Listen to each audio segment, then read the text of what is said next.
આજે કરવાનો હતો આપણે બેકનું વર્કઆઉટ અને બાયસેપનું વર્કઆઉટ. બેક વર્કઆઉટ કમ્પ્લીટ કરીને આપણે કરી દીધું બાયસેપ વર્કઆઉટ સ્ટાર્ટ. બેક અને બાયસેપનું વર્કઆઉટ કમ્પ્લીટ કરીને આપણે કરી દીધું મેન વર્કઆઉટ ચાલુ છે. આપણે ફોકસ કરવાનો છે જેના ઉપર. નો પહેલો સેટ માર્યો આપણે માઉન્ટેન ક્લાઇમ્બિંગ અને તેના મારે આપણે 3 સેટ. તેમાં મારે આપણે 20, 12 અને 10 રેપિટેશનના 3 સેટ.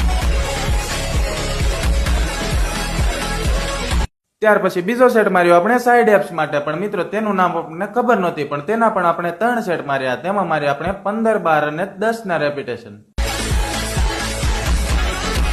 ત્યાર પછી એપ્સ નો ત્રીજો સેટ માર્યો આપણે ક્ની રેઝિસ અને તેના પણ આપણે 3 સેટ માર્યા. તેમાં માર્યો આપણે 15, 12 અને 10 રેપિટેશન ના 3 સેટ. ત્યાર પછી એપ્સ માટે ચોથો સેટ માર્યો આપણે પ્લેન્ક અને પ્લેન્ક કર્યું આપણે 2 મિનિટ માટે. આજનું આપણું એપ્સ વર્કઆઉટ પૂરું કરીને આપણે નીકળી ગયા ઘરે જવા માટે. તો મિત્રો હવે મળીએ આપણે કાલે ત્રીજા દિવસે. Bye bye.